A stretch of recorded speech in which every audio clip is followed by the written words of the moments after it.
వేలాడిన యేసయ్యా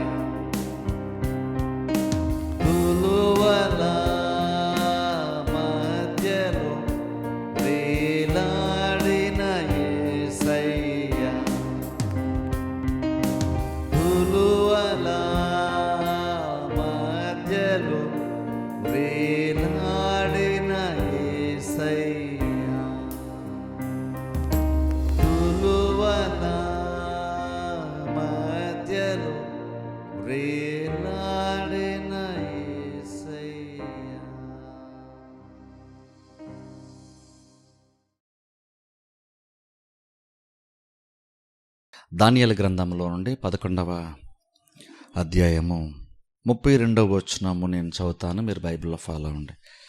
దానియేలు గ్రంథము 11వ అధ్యాయము దానియేలు గ్రంథము 11వ అధ్యాయము దానియేలు గ్రంథం 11వ అధ్యాయం 32వ వచనం నేను చదువుతాను, మీరు బైబిల్లో ఫాలో అవ్వండి. 32వ వచనంలో రెండో భాగం మాత్రమే నేను చదువుతాను. దానియేలు గ్రంథం 11వ అధ్యాయం 32వ వచనంలో రెండో భాగం. అయితే తమ దేవుని నెరుగువారు బలము కలిగి గొప్ప కార్యములు చేసెదరు. ఈరోజు నుంచి మరొక కొత్త అంశాన్ని మనం చూసుకోబోతున్నాం. అది ముఖ్యంగా దేవుని గురించి కొన్ని విషయాలు, పరలోకపు తండ్రి గురించి కొన్ని విషయాలు తెలిసిన ప్రయత్నం మనం చేద్దాం. అంటే ఒక రకంగా చెప్పండి, దేవుని గురించి తెలుసుకోవడం. దైవ గ్రంథం అంతా కూడా దేవుని గురించినటువంటి జ్ఞానంతో బైబిల్ నిండి ఉంది. దేవుని తెలుసుకోవడం ఎందుకు ప్రాముఖ్యం కూడా మనం ఆలోచించాలి.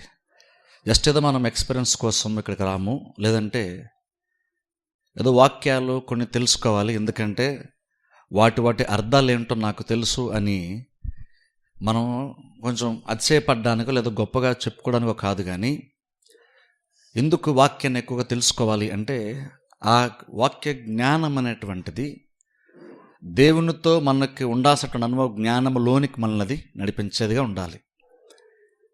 ప్రాబ్లం ఏంటంటే ఈ రోజుల్లో ముఖ్యంగా మనం చూస్తే వాక్య జ్ఞానానికి ఎక్కువ ప్రాముఖ్యతనిస్తున్నాం, కానీ అనుభవానికి ఎక్కువ ప్రాముఖ్యత ఈ రోజుల్లో ఇవ్వట్లేదు.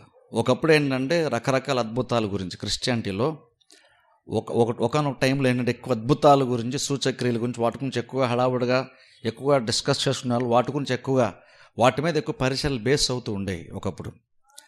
ఆ తర్వాత కాలక్రమేణా మళ్ళీ ఈ మధ్యకాలం ఎక్కువగా ఏంటంటే వాక్యం గురించినటువంటి డిస్కషన్స్ ఎక్కువగా ఈవెన్ మనం ఇంటర్నెట్లో కూడా మనం ఎక్కువ చూస్తుంటాం. అంటే వాక్య జ్ఞానం గురించే చాలామంది మాట్లాడుతున్నారు. ఇప్పుడు మనం అనుకున్నాం వాక్యం ప్రాముఖ్యం అని ఎవరన్నా చెప్పారు అనుకోండి, అవును నిజమే కదా వాక్యం ప్రాముఖ్యం అనుకుంటాం. కానీ మనం కొంచెం లోతుగా ఆలోచించాలి. సరే వాక్యం ప్రాముఖ్యమే, కానీ ఇంతకీ వాక్యాన్ని తెలుసుకుంటున్నాము మంచిదే, వాక్యం తెలుసుకున్నటువంటి వాక్యాన్ని ఏం చేస్తామంటే కూడా మనం ఆలోచించాలి. ఎందుకంటే అక్కడితో ఆగిపోయేటువంటి కార్యము కాదు. ఇదేంటంటే మన మీద బైబిల్ ఉన్నటువంటి కొన్ని విషయాలు మనకు తెలుసు అని చెప్పుకొని తిరగడానికి కాదు వాక్య జ్ఞానం అనేటువంటిది. వాక్య జ్ఞానం ఏం చేయాలంటే మనకి యాక్చువల్గా దేవుని గూర్చినటువంటి విషయాలు, ఆయన యొక్క మనస్సును గురించి, ఆయన యొక్క స్వభావాన్ని గురించి, ఆయన ఆలోచించే విధానం గురించి, ఇలాగ దేవుని చుట్టూ తిరగాలి. దేవునితో మనకు ఉండేటువంటి ఆ రిలేషన్ ఏదవుతుందో దాని చుట్టూ తిరగాలి. వాక్య జ్ఞానం అనేటువంటిది జ్ఞానం అవసరం. ఎందుకంటే నాకు వాక్యం తెలుసు అని చెప్పుకొని తిరగడానికి కాదు, లేదా వాక్యము చెప్పడం రానటువంటి వాళ్ళకి, లేదా వాక్యం తెలియనటువంటి వాళ్ళకి, లేదంటే వాక్యం తప్పుగా చెప్పేటువంటి వాళ్ళకంటే మనం గొప్పలు అనిపించుకోవడానికి వాక్య జ్ఞానము కాదు. స్పెసిఫిక్ ఈ రోజుల్లో ఏంటంటే చాలామంది అంటే వాక్య జ్ఞానం అంటే అలా యూజ్ చేస్తాం. ఎలాగంటే నేను చెప్పింది కరెక్ట్, చాలామంది చెప్పేది తప్పు, కావాలంటే ఛాలెంజ్ అని. ఇలాగన ఎంతసేపు మనం భౌతికంగా ఆలోచిస్తున్నాం, భౌతిక ఏదో వాక్యంలో ఉంటున్న అర్థాలన్నీ తెలిసేసుకోవాలి, ఏదో రకంగా తెలిసేసుకుంటున్నాం. కానీ అదేం మాత్రం కూడా మనకి స్పిరిచువల్గా ఏ రకం కూడా మనకు ఉపయోగపడలేదు, ఆత్మీయంగా పెద్దగా మనకు ఉపయోగపడలేదు. అంటే దేవునికి అది దగ్గర జరపట్లేదు. వాక్య జ్ఞానం తెలుసుకుంటే చాలు మనం గొప్ప క్రైస్తవులు అనుకుంటున్నాం. వాక్య జ్ఞానం తెలుసుకుని మాత్రం గొప్ప క్రైస్తవుడు ఏమీ కాదు. ఎందుకంటే అది జీవితంలో అది కనపడితేనే ఆ విశ్వాసం గొప్పవాడు అవుతాడు. ఎందుకంటే చెప్పాలంటే యాక్చువల్గా మనకంటే బెటర్గా, అంటే చాలామంది విశ్వాసాలను బెటర్గా సాతాను బైబిల్ నమ్ముతాడు. ఎంతగా నమ్ముతాడంటే యేసుక్రీస్తు దగ్గరికి వచ్చిన వాడు వాక్యంతో వచ్చినాడు యేసుక్రీస్తు మరల వెంటనే ఇంకొక వాక్యం చెప్పినప్పుడు వాడు సైలెంట్గా వెళ్ళిపోయాడు. ఇప్పుడు చూడండి, అంటే అర్థం ఏంటంటే ఎందుకు వాడు సైలెంట్గా వెళ్ళిపోయాడంటే అక్కడ దేవుని కుమారుడు అంటే ఒక రీజన్ అయితే, ఇంకోటి మెయిన్ ఏంటంటే అసలు దేవుని కుమారుడు కాబట్టి అని కాదు, దేవుని కుమారుని బట్టి అయ్యి ఉంటే అసలు రాకూడదు సాతానుడు. కానీ వాడు దేవుని కుమారుడు అని తెలుసు కూడా వచ్చాడు. వచ్చాడు ఏదో చేద్దామని వచ్చాడు. మరలా ఎందుకు వెళ్ళిపోయాడు అంటే అక్కడ యేసుక్రీస్తు వాక్యంను యూజ్ చేసినప్పుడు వెళ్ళిపోయాడు. దేవుని కుమారుడు కాబట్టి అని వెళ్ళిపోలేదు, యేసుక్రీస్తు వాక్యంను ఎత్తి చూపించారు కాబట్టి వాడు వెళ్ళిపోయాడు. వెళ్ళిపోయాడు అన్నది ఏం చెప్తుందంటే సాతానుడు వాక్యం 100% నిజం నమ్ముతున్నాడు. యేసుక్రీస్తు మాట చెప్పినప్పుడు యేసుక్రీస్తు ఏ ఉద్దేశంతో చెప్పారో యేసుక్రీస్తు తెలుసు. యేసుక్రీస్తు ఆ విషయం తెలుసు అన్న విషయము, యేసుక్రీస్తు చెప్పిందే కరెక్ట్ అన్న విషయం కూడా సాతాను తెలుసు కాబట్టి సైలెంట్గా వెళ్ళిపోయాడు. ఇంక సాతానుడు మారు మాట్లాడలేదు, ఎందుకంటే వాడికి చాలా నమ్మకం. ఎందుకంటే చూడండి ఈ రోజుల్లో డిబేట్ లాంటి కూడా పెద్దగా యూజ్ అవ్వవు. ఎందుకంటే అందరూ ఏంటంటే మేము అనుకుని కరెక్ట్ అని డిఫెండ్ చేసుకోవడానికి ఉంటారు. ఎదుటి ఎన్ని చెప్పినా సరే వాళ్ళు నిలబడతారు. కానీ సరిగ్గా కనుక వాక్యం సరిగ్గా తెలుసుకున్న విశ్వాసం కనుక కరెక్ట్గా కనుక వాక్యాన్ని మెన్షన్ చేస్తే సాతానుడు అయితే నిలబడ్డు. ఎందుకంటే సాతాను వాక్యాన్ని సీరియస్ తీసుకుంటాడు. మనం చాలా సందర్భ వాక్యాన్ని మనం సీరియస్గా తీసుకోం. అందుకని ఇలాంటి డిస్కషన్లు డిబేట్లు కూడా పెద్దగా ఎటువంటి కంక్లూజన్కి రావు. అవి అక్కడ అల్లరవుతుంది తప్ప పెద్ద యూజ్ ఏమీ ఉండదు. ఎందుకు ఉండదంటే అక్కడ మనం భౌతికంగా మాత్రం ఆలోచిస్తున్నాం, వాక్య జ్ఞానం గురించి మాత్రమే ఆలోచిస్తున్నాం. అంతేగాని ఆత్మీయంగా దానివల్ల మనకు వచ్చే బెనిఫిట్ ఏంటి, ఆత్మీయంగా మనం ఎంతవరకు దానివల్ల బలపడుతున్నాం, ఎంతవరకు మనం మారుతున్నాం అటువంటి దానికి పెద్దగా ఈ రోజులు ఎవరు ఆలోచన చేయట్లేదు. అందుకే ఇప్పుడు ఇది ఎక్స్ప్లెయిన్ చేయాల్సి వస్తుంది. ఎందుకంటే మనం కేవలము నేను కనుక చెప్తున్నానంటే వాక్యం ఏదో వాక్యం తెలిసేసుకోవడానికి కాదు, మీకు ఏదో కొత్త విషయాలు చెప్పేసేయాలని కాదు, లేదంటే ఏదో వేరే వేరే భౌతికమైనటువంటి లేదా అల్పమైనటువంటి ఉద్దేశాలు యాక్చువల్గా లేవు. వాక్యం మనం తెలుసుకుంటామంటే తెలుసుకోవడం కష్టపడుతున్నామంటే అర్థం ఏంటంటే జస్ట్ తెలుసుకోవడానికి కాదు, అదేం చేయాలంటే ఇంకా దేవుని మన దగ్గర జరిపేదిగా ఉండాలి. ఈవెన్ ఇప్పుడు నేను కొన్ని వారాల పాటు దీని గురించి కూడా చెప్తాను, దేవుని గురించి చెప్తాను కొన్ని వారాల పాటు. ఈవెన్ ఇందులో కూడా మనం ఏదో వాక్యం తెలుసుకోవడానికి కాదు, నేను చాలా ప్రాముఖ్యమైన విషయాలు చెప్తాను. ఇదేదో జస్ట్ అది వాక్యం తెలుసుకోవడానికి కాదు, ఇది యాక్చువల్గా మనకి ఏం చేయాలంటే దేవుని దగ్గరగా మనది జరపాలి, దేవుని గురించిన జ్ఞానం మనం తెలుసుకోవాలి. అందుకు వాక్యబోధ అటువంటిది. వాక్యబోధ అసలు యాక్చువల్ ఎలాంటిదంటే అదే గొప్ప విషయం కాదు. వాక్యబోధ అటువంటిది మాత్రమే గొప్ప విషయం కాదు. నేను వాక్యం గొప్పది కాదంటలేదు, వాక్యబోధ అనేటువంటిది గొప్పదని అనుకోకూడదు. వాక్యబోధ అంటే ఎలాంటిదంటే అదొక వాహనం లాంటిది. అదేం చేస్తా నువ్వు అనుకున్నటువంటి గమ్యానికి వాక్యం నిన్ను చేరుస్తుంది. మనం ఇప్పుడు చూడ మనకు బస్సు ఎక్కామనుకుంటున్నాం, మనం అనుకున్నటువంటి చోటుకి వెళ్ళడానికి బస్సు ఎక్కుతున్నాం. కేవలం బస్సు ఎక్కడి కోసం బస్సు ఎక్కట్లేదు, బస్సులో మనకు దొరికే ఎక్స్పీరియన్స్ కోసం మనం బస్సు ఎక్కట్లేదు. మనకి ఒక దగ్గరికి వెళ్దామనుకుంటున్నాం, ఒక చోటు నుండి ఒక చోటుకి వెళ్దాం అనుకుంటున్నాం, అక్కడికి మనం చేర్చేటువంటి వెహికల్ మనకు అవసరం, దాన్ని యూజ్ చేసుకొని మనం అనుకున్న చోటుకి వెళ్తున్నాం. అందుకనే ఎక్కువసేపు కూడా మనం బస్సు కోసం వెయిట్ చేస్తాం, ఎదురు చూస్తాం. బస్సు కంఫర్టబుల్గా ఉంటే చాలా హ్యాపీ ఫీల్ అవుతాం. కానీ ఎంతసేపు ఎక్కువసేపు బస్సులోనే వీళ్ళంతవరకు బస్సులోనే కూర్చోాలని మనం అనుకోం. ఎందుకు ఎక్కుతున్నామంటే, ఎందుకు ఎక్కామంటే ఒక ఉద్దేశంతో ఎక్కాం, ఒక గమ్యస్థానాన్ని చేరదాం అనుకున్నాం కాబట్టి ఎక్కాం. వీళ్ళంత త్వరగా అక్కడికి చేరిపోవాలనుకుంటే అక్కడ చేరినప్పుడు ఇంకా హ్యాపీ ఫీల్ అవ్వాలి మనం. అలాగే వాక్యబోధనతో కూడా ఏంటంటే నీ దేవునితో ఒక అనుభవాన్ని ఇవ్వడానికి ఇదొకటి వెహికల్ లాంటిదని చెప్పుకోవచ్చు వాక్య బోధ అనేటువంటిది. ఎంతసేపు బోధ చెప్పాం కాబట్టనో లేదా బోధ విన్నాం కాబట్టనో అతిశయపడడానికి వీలు లేదు. బోధ ఏం చేయాలంటే మనల్ని బోధ ఎందుకు ఇంపార్టెంట్ అవుతుంది, వాక్యం లోతుకి ఎందుకు తెలుసుకోవడం ఇంపార్టెంట్ అవుతుంది అంటే ఇది మన దేవుని దగ్గర నడిపించాలి. ఆ దేవునితో అనుకునే ఎక్స్పీరియన్స్లోని కదా మనం నడిపించాలి. అది మన కనుక అలా నడిపించడం ఎంతసేపు బుర్ర మాత్రం నింపుకున్నామంటే అర్థం ఏంటంటే ఆ వాక్యం వల్ల నీకు పెద్ద ఉపయోగం ఏది కూడా ఉండదు. నువ్వు గర్వపడడానికి ఉపయోగపడుతుందేమో, కొంతమంది తక్కువడానికి ఉపయోగపడుతుంది, కానీ నీకైతే ఆత్మ ఏమాత్రం ఉపయోగం ఉండదు. ఎవరో నీకు తెలుసు కాబట్టి కొంతమంది నీ గురించి గొప్పగా మాట్లాడే బహుశా ఉంటారేమో, నీకు ప్రతిఫలం దానివల్ల అంతకుమించి పెద్దగా ఆత్మీయంగా నీకేది ఉండదు. అందుకే నేను తెలుసుకోవాలంటే మన వాక్యబోధ ఇంపార్టెంటే. నేను చాలాసార్లు చెప్తాను వాక్యం చాలా ఇంపార్టెంట్ అండి. కానీ అలాగే వాక్యం ఇంపార్టెంట్, వాక్యం వినేసి అక్కడ తాగిపోవడానికి కాదు. వాక్యం ఎందుకు ఇంపార్టెంట్ అంటే వాక్యం ద్వారా దేవుడు తాను ఏమై ఉన్నాడో బయలుపరుచుకుంటున్నాడు.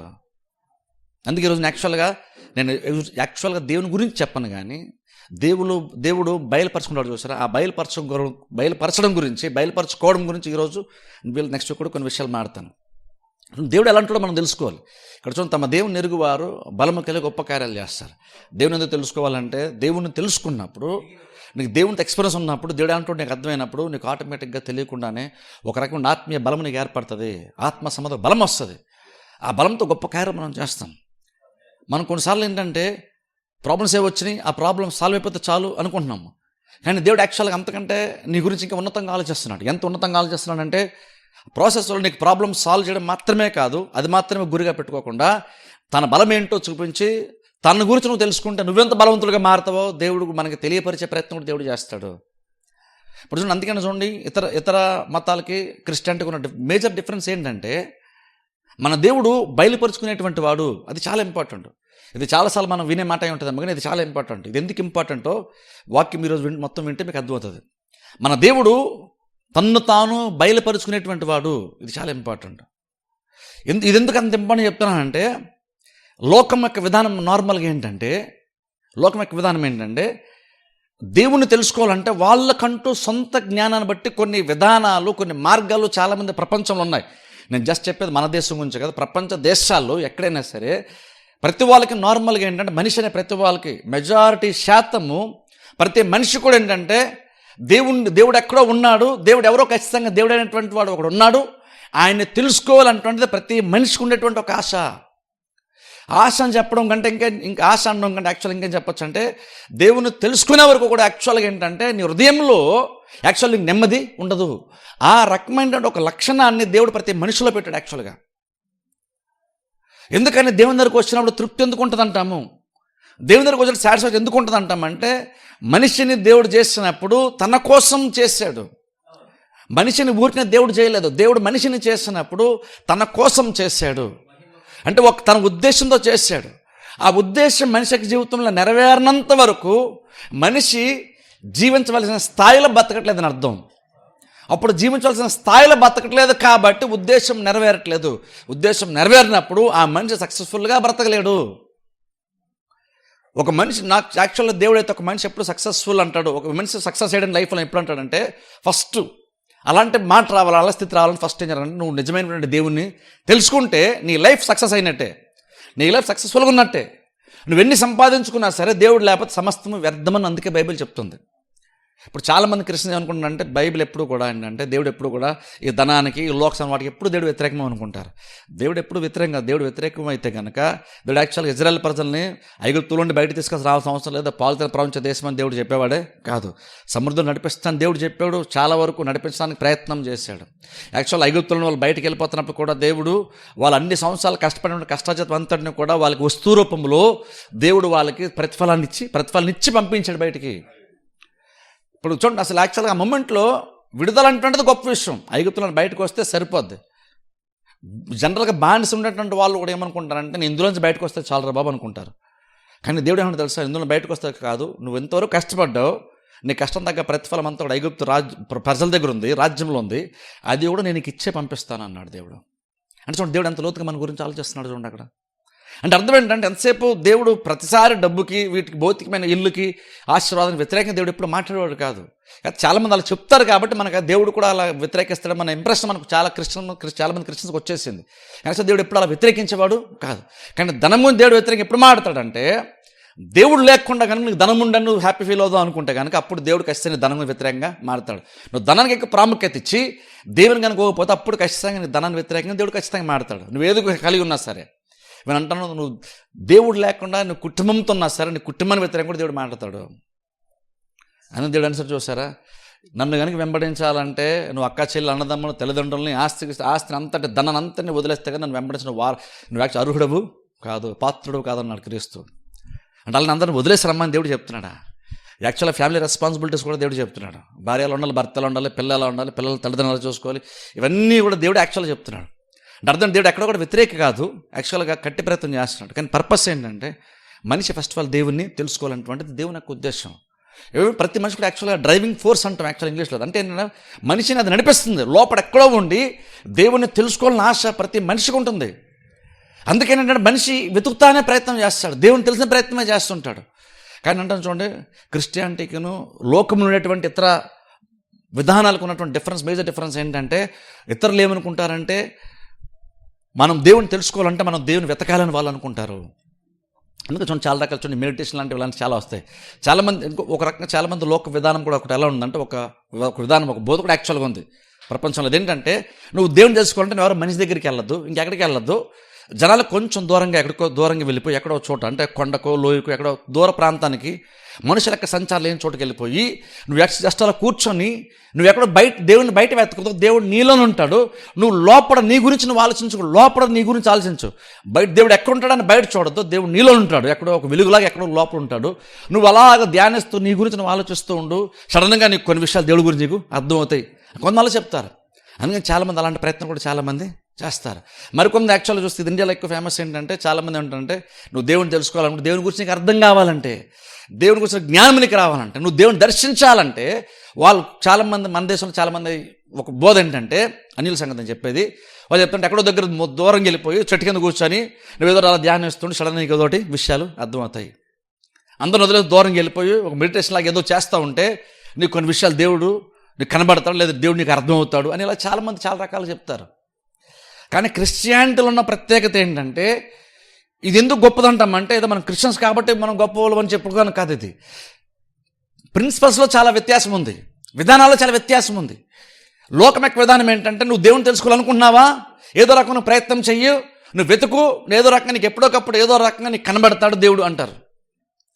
అందులో మెయిన్ ఏంటంటే నువ్వు కష్టపడు, నువ్వు వెతుకు. ఆ వెతికిన విధానంలో కూడా వాళ్ళు ఏం చెప్తారంటే, నువ్వు జస్ట్ క్యాజువల్గా నీ ఇంట్లో కూర్చొని భోజనం చేస్తూ నీ బాధ్యతలు నిర్వహిస్తూ నువ్వు వెతికితే దేవుడు దొరకడు. నువ్వు భార్య బిడ్డను వదిలేసేయి, నీ పిల్లలు వదిలేసేయి, అన్నీ వదిలేసేయి, నీ వృత్తులు వదిలేసి అన్నీ వదిలేసి దూరంగా ఎక్కడికో వెళ్ళిపో. అన్నింటినీ కాదని ఒక రకంగా చెప్పాలంటే నిర్మాణం అంటే చూసారు అంటే నువ్వు అన్నీ వదిలేసుకొని నువ్వు ఎక్కడో దూరంగా వెళ్ళిపోయి నువ్వు జపం చేస్తుంటే ఏదో టైంలో దేవుడు నీకు కనబడతాడు. అందులో ఎక్కువ కష్టం ఎవరిది ఉంది? ఆ విధానం ఎక్కువ కష్టం ఉంది, మనిషిది ఎక్కువ కష్టం ఉంది. ఎందుకంటే మనిషి అన్నింటిని వదిలేయాలంట. ఫ్యామిలీని అప్పటి వరకు ఏదైతే ఒక రిలేషన్స్ ఇవన్నీ ఉన్నట్టు అన్నింటిని వదిలేసి, నీ ఉద్యోగాన్ని అన్నింటిని వదిలేసి, బాధ్యతలన్నింటిని పక్కన పెట్టేసి, అందరిని వదిలేసి దూరంగా వెళ్ళిపోయి నువ్వు తినడం కూడా మానేసి కూర్చొని ఒక చెట్టు కింద కూర్చొని ఏదో చేస్తూ ఉంటే ఎప్పుడోకప్పుడు దేవుడు కష్టం నీకు కనబడతాడు అని చెప్తారు. అందులో ఎక్కువ కష్టం ఎవరిది ఉంది? మనిషిది ఉంది. మనిషి ఎక్కువ కష్టపడాల్సి వస్తుంది అక్కడ. అందుకనే అది కూడా సరైన విధానము కాదు. ఏది సరైన విధానం? ఎందుకు క్రిస్టియానిటీలో గొప్ప అని చెప్తామంటే, ఇక్కడకు వచ్చేసరికి ఇక్కడ దేవుడు ఎక్కడ కూడా మీరు కనుక నన్ను కొనాలంటే మీరు వెతకండి, అన్ని వదిలేసుకొని మీరు దూరంగా వెళ్ళేదో చాలా కష్టపడి దేవుడు చెప్పట్లేదు. బైబిల్లో చూస్తే యాక్చువల్గా మన దేవుడు తన్ను తాను బయలుపరుచుకునేటువంటి వాడు. ఇక్కడ దేవుని తెలుసుకోవాలని మనిషికి ఉన్నటువంటి ఆశ కంటే మనిషికి నన్ను నేను బయలుపరుచుకోవాలన్నటువంటి దేవునికి ఉన్నటువంటి ఆశ గొప్పది ఇక్కడ. అందుకనే క్రిస్టియానిటీ ఏంటంటే మనము దేవుని తెలుసుకోగలుగుతాం, దేవునితో మనకి వ్యక్తిగత అనుభవం మనకు ఉంటుంది. మన ప్రతి క్రిస్టియన్ కూడా ఊటినేదో మనం చర్చకొచ్చేది బైబిల్ తెలుసుకోవడానికి కాదు, లేదా దేవుడు ఎలాంటి వాడు అర్థం చేసుకోవడానికి కాదు. రేపు ప్రతి యాక్చువల్గా మనం క్రిస్టియానిటీలో ఉన్నాను, క్రిస్టియన్స్ అని చెప్పుకుంటున్నామంటే ఆ మేజర్ డిఫరెన్స్ ఏమవ్వాలంటే, నువ్వు నాకు దేవుడు ఎవరో నాకు కనబడ్డాడని కాదు, లేదా తెలుసుకున్నాను కాదు, నీకు దేవునితో వ్యక్తిగత ఎక్స్పీరియన్స్ ఉంటుంది. వాళ్ళ ఎక్స్పీరియన్స్ ఉంటేనే నువ్వు క్రిస్టియన్. యాక్చువల్గా దేవునితో వ్యక్తిగత అనుభవం ఉండాలి. మా నాన్నగారిని దేవుడు దర్శించాడు, మా తాత దేవుడు దర్శించాడని కాదు, దేవుడు నిన్ను దర్శించాడు కాబట్టి నువ్వు క్రిస్టియన్ అవ్వాలి. అంటే అర్థం ఏంటంటే ప్రతి క్రిస్టియన్ అంటే అర్థం ఏంటంటే నీకు దేవునితో వ్యక్తిగత అనుభవం నీకు యాక్చువల్గా ఉంటే నువ్వు క్రిస్టియన్. యాక్చువల్గా ఎందుకన్నది క్రిస్టియన్ అంటే, క్రిస్టియానిటీ ఉండే విధానం అది. దేవుడు తన్ను తాను బయలుపరుచుకుంటున్నాడు. అది మనం తెలుసుకున్నాం, నిజమైన దేవుని తెలుసుకున్నాం కాబట్టి ఇప్పుడు మనం దేవుని మనం నమ్మాం. అందుకని ఇది ఇంపార్టెంట్. ఎందుకంటే ఇక్కడ మనం వెతుక్కుంటూ వెళ్ళట్లేదు, దేవుడు మనల్ని వెతుక్కుంటూ వస్తున్నాడు. అయితే ఇక్కడ ప్రాబ్లం ఏంటంటే, మనిషికి ఏంటంటే చాలా సందర్భాల్లో మనం దారిదూ తప్పుతామంటే, ప్రతి మనిషిలో చెప్పని చూస్తారా, ఒకటి లోపల మనిషిని నడిపించేది వెతకండి, కష్టపడండి, దేవుని తెలుసుకోవడానికి అనేటువంటి ఒక ఆశ బలంగా దేవుడు ప్రతి మనిషిలో స్వాభావికంగానే పెట్టేశాడు. అందుకని నేను అడిగితే ఇండియాలో చాలామంది అన్నీ ఉన్నా సరే ఇండియా చాలా కంట్రీస్ కంటే బెస్ట్ అంటాను. ఎందుకు బెస్ట్ అంటే ప్రతివాడు చాలామంది ఇక్కడ దేవుడు నమ్మేవాళ్ళు ఎక్కువ, దేవుడు లేడు దెయ్యం లేదు అనేవాళ్ళు తక్కువ, దేవుడు ఉన్నాడని నమ్మేవాళ్ళు ఎక్కువ. అట్లీస్ట్ అర్థం ఏంటంటే, అట్లీస్ట్ నువ్వు దేవుడు ఉన్నాడని నమ్మకం అట్లీస్ట్ నీకు ఫస్ట్ ఆఫ్ ఆల్ నీకు ఉంది కాబట్టి ఇప్పుడు ఎవరో కొంతమంది చెప్తేను, లేదా ఏదో కొంచెం ప్రయత్నం చేస్తే, లేదా దేవుడు బయలుపరచుకుంటే నీకు దేవుడు అర్థమవుతాడు. అసలు దేవుడే లేదు అన్న వాళ్ళు ఏంటంటే వాళ్ళు ఇంకా చాలా ఎక్స్ట్రీమ్గా వాళ్ళు ఉన్నారు. అందుకంటే చూడండి, ఈవెన్ మన ఇండియా చాలా బెటర్ అంటారు. ఎందుకంటే ఆ దేవుడు లేదు దెయ్యం లేదు అనేంతలాగెళ్ళం. ఎంతమంది సైన్స్ ఎంత డెవలప్ అయినా, సైంటిస్టులు ఎంతమంది ఎన్ని చెప్పినా, డాక్టర్లు ఎన్ని చెప్పినా, ప్రతి మనిషికి ఈవెన్ నాన్ క్రిస్టియన్స్ కూడా చెప్తున్నాను, క్రైస్తవులు కానటువంటి వాళ్ళకు కూడా రూఢి ఎక్కడో నమ్మకం ఏంటంటే ఖచ్చితంగా దేవుడు ఉంది, దెయ్యం ఉందని నమ్మకం అని ప్రతి మనిషికి ఉంది. ఎందుకంటే సైన్స్ ఎంత డెవలప్ అయినా, డాక్టర్లు ఎంత చెప్పినా సరే డాక్టర్ దగ్గరికి వెళ్తారు, ఇంకా చిన్న వేరే కూడా ప్రయత్నాలు చేస్తారు, దెయ్యాలు ఉంటాయి దేవుళ్ళు ఉంటారని. అంటే అదేం చెప్తుందంటే, ప్రతి మనిషిలో ఎవరో చెప్పుకున్న ప్రతి మనిషిలో ఏంటంటే దేవుడు ఉన్నాడు అనేటువంటి ఒక ఆలోచన ఖచ్చితంగా ప్రతి మనిషిలో చాలా బలంగా లోపల నాటుకుపోయింది. అలా అందులో పెట్టింది దేవుడు యాక్చువల్గా. అది మనం అనుకోలేదు, ప్రతి మనిషి దేవుడు పెట్టాడు. అందుకే మనిషి వెతుకుతాడు. అందుకే మనిషికి ఏమాత్రం కొంచెంగా దేవుడిలాగా ఏమాత్రం కొంచెం మనిషికి అనిపించేది వెంటనే దేవుడిని గాను దేవతను చేసేస్తారు. అందుకే ఈవెన్ యాక్చువల్గా మీరు బైబిల్లో కూడా వెళ్ళి చూస్తే, యాక్చువల్ అపోస్తల కార్యంలో కూడా మనం చూసినప్పుడు, అపోస్తల కార్యంలో కూడా ఒకసారి ఏంటంటే పుట్టుతున్న వ్యక్తి కాలు బలహీనంగా ఉండి కుంటివాడు ఒక వ్యక్తి ఉంటే అదేంటంటే పౌలు స్వస్థపరుస్తాడు. పౌలు స్వస్థపరిచినప్పుడు యాక్చువల్గా ఏం జరుగుతుందో తెలుసా, చాలామంది వెంటనే వచ్చేసి అద్భుతం జరగగానే వెంటనే వాళ్ళు వచ్చేసి వాళ్ళందరూ ఏంటంటే ఈ పౌల్ని యాక్చువల్గా దేవుడిగా పరిగణించేసి బలిపటం కట్టేసి బలర్పించేద్దామనేంత వరకు దేవుడికి యాక్చువల్గా పౌలును వాళ్ళ పేరు కూడా మార్చేస్తారు. యాక్చువల్గా పేరు కూడా ఏదో దేవత పేరు పెట్టేశారు, దేవుడి పేరు పెట్టేసి దేవుడికి పూజించేసే ప్రయత్నం కూడా చేస్తారు. వాళ్ళు చేస్తాడు. పౌలు బ్రతిమలాడతాడు యాక్చువల్గా, మేము కూడా మీలాంటి స్వభావం గల మనుషులమే, మీరు మమ్మల్ని సేవించొద్దు అని, మేము కూడా మనుషులమే, మేము దేవుళ్ళము కాదు అని ఒప్పించడానికి చాలా ప్రయత్నం చేశాడు, కష్టపడ్డాడు పౌలు. అంత సడన్గా ఎందుకని ఒక మనిషిని సడన్గా వాళ్ళు దేవుళ్ళలాగా చూసేశారు. అదేం చెప్తుందంటే, ఏమాత్రం చిన్న లక్షణం కొంచెం మనిషి కంటే గొప్ప కనబడినా సరే దేవుడిగా యాక్సెప్ట్ చేసే అంత స్వభావం మనిషికి ఉంది. అదేం చెప్తుందంటే, దేవుణ్ణి దేవుడిలా కనబడగానే హత్తుకోవడానికి ప్రతి మనిషి కూడా నార్మల్గా రెడీగా ఉన్నాడని అర్థం. పౌలు మనిషే కానీ సడన్గా చిన్న అద్భుతం జరిగేసరికి ఈ అద్భుతం మనం చేయలేం కదా, పౌలు చేస్తారంటే దేవుడు అయి ఉంటాడేమో అనుకుని గబగబా పౌలుకి పేరు మార్చేస్తారు, ఇంకేదో చేస్తే ప్రతి ఒక్కటి చేస్తారు వాళ్ళు. అది చెప్తుందంటే దేవుడిలాగా అనిపిస్తే దేన్నైనా సరే మనిషి యాక్సెప్ట్ చేయడానికి రెడీ అయిపోతున్నాడు, అంగీకరించడానికి, నమ్మడానికి రెడీ అయిపోతున్నాడు. వాళ్ళు ఎందుకు రెడీ అయిపోతున్నాడు అంటే లోపల ఆ ఆశ ఉంది, ఆ నమ్మితే ఆ కోరిక తీరుతుంది, ఆశ తీరుతుంది అనేటువంటి ఒక దాహం లోపల ఉంది. దాని నిమిత్తం దేన్నైనా సరే దేవుడికి అంగీకరించడానికి మానవ జాతి రెడీ. అందుకని అదేం చెప్తుందంటే మనిషి దేవుడి కోసం ఖచ్చితంగా వెతుకుతూనే ఉన్నాడు. అందుకు చూడండి, ఈవెన్ యోబు కూడా మాట్లాడాడు. చూద్దాం ఒకసారి యోబు గ్రంథంలోనికి వెళ్దాం. ఒకసారి యోబు గ్రంథము 23వ అధ్యాయంలోనికి వెళ్దాం. యోబు గ్రంథము 23వ అధ్యాయము, యోబు గ్రంథం 23వ అధ్యాయము 3వ వచనం నేను చదువుతాను. యోబు గ్రంథం 23వ అధ్యాయము 3వ వచనము నేను చదువుతాను. ఆయన నివాస స్థానమునొద్ద నేను చేరునట్లుగా ఆయనను ఎక్కడ కనుగొందునో అది నాకు తెలియబడునుగాక. ఇక్కడ చూడండి, ఇక్కడ యోబుకి చాలా ప్రాబ్లమ్స్ వచ్చినప్పుడు ఆయన కూడా దేవుని వెతుకుతున్నాడు. ఇక్కడ యోబు కూడా చూడండి, చూడండి అక్కడ మనిషి దేవుని కోసం ఎంత వెతుకుతున్నాడు అర్థమవుతుంది. ఇక్కడ యోబు ఏమంటే తెలుసా, ఆయన నివాస స్థానమునొద్ద నేను చేరినట్లు అంటే అర్థం ఏంటంటే దేవుడు ఎక్కడ ఉంటాడో నాకు తెలీదు, దేవుడు ఎక్కడో ఖచ్చితంగా ఎక్కడో దగ్గర ఉన్నాడు, అక్కడికి ఆయన దగ్గర నేను వెళ్ళినట్లు అని అంటూ ఆయన ఎక్కడ కనుగొందో నాకు తెలిస్తే బాగుండు, నాకు తెలియను గాక అంటున్నాడు. అంటే అర్థం ఏంటంటే దేవుడు ఎక్కడ ఉన్నాడో తెలిస్తే నేను వెళ్తాను, ఆయన దగ్గరికి వెళ్ళి నాకున్న ప్రతి డౌట్ని అడుగుతాను, నా జీవితంలో నాకు ఇలా జరుగుతున్న కార్యాల గురించినటువంటి వివరాన్ని ఆయన నేను అడిగి తెలుసుకుంటాను. దేవుడు ఎక్కడుంటాడో నాకు తెలిస్తే ఎంత బాగుండు అంటున్నాడు యోబు. చూసారా? ఇప్పుడు చూడండి అంటాను, చూడండి నిజంగా క్రిస్టియన్ లైఫ్ని సీరియస్ తీసుకుంటే మనం కూడా దేవుని ఎలా వెతకాలి యాక్చువల్గా తెలుసా? ఒక క్రిస్టియన్ ఏమైనా బిలివర్గా మారిన తర్వాత కూడా నువ్వు దేవుని ఎంత సీరియస్గా నువ్వు వెతకాలి మనం. కానీ మనం ఏంటంటే అల్పమైన వాటితో పైపైన మనం క్రిస్టియన్ లైఫ్ నుండి పైపైన జీవనం చేస్తూ సాటిస్ఫై అయిపోతున్నాం. కానీ ఇక్కడ ఆలోచించండి, యోబు నిజంగా ఒకసారి ఆలోచించండి, యోబు లోపల ఆయనకి ఎంతగా అది కనుక ఆ ప్రశ్న ఏంటంటే ఆ క్వశ్చన్ ఏంటంటే ఎంతగా ఆయన్ని బలవంతం చేస్తుంటే ఆయన అలాగ ఆశపడుతున్నాడు. ఒకసారి ఆలోచించండి, ఆయన ఆశపడుతున్నాడు, అంటున్నాడు దేవుడు ఎక్కుంటాడో నాకు తెలిస్తే ఎంత బాగుంటుందో, నేను దగ్గరికి వెళ్తాను అంటున్నాడు. చూసారా? అదేం చెప్తుందంటే దేవుడి దగ్గరికి వెళ్ళాలన్నటువంటి ఆశ ప్రతి మనిషికి ఉంది. దేవుడు ఎక్కడ ఉంటాడో తెలుసుకోవాలని ఆశ, దేవుడు ఎలా ఉంటాడో, దేవుడు ఎవరంటువంటి తెలుసుకోవాలని ఆశ ప్రతి మనిషికి యాక్చువల్గా ఉంది. అదే ఇక్కడ యోబు కూడా చెప్తున్నాడు. అలాగేంటంటే ప్రతి మనిషికి యాక్చువల్గా ఎక్కడో దగ్గర ఆశ ఖచ్చితంగా ఉంటుంది. అందుకనే మనుషులు అందుకని చూడండి, మన దేశంలో ఎక్కడైనా సరే చూడండి దేవుని కోసం వెతుకుతూనే ఉంటారు ప్రతి వాళ్ళు కూడా. అందుకనే కొన్నిసార్లు చూడండి అన్యులు వేరే వేరే వాటిని అల్పమైనటువంటి వాటిని వాళ్ళు దేవులుగా దేవతలు పూజిస్తుంటే మనం చీపుగా మాట్లాడకూడదు యాక్చువల్గా నడితే. ఎందుకంటే వాళ్ళ భక్తిని యాక్చువల్గా మెచ్చుకోవాలి మనం.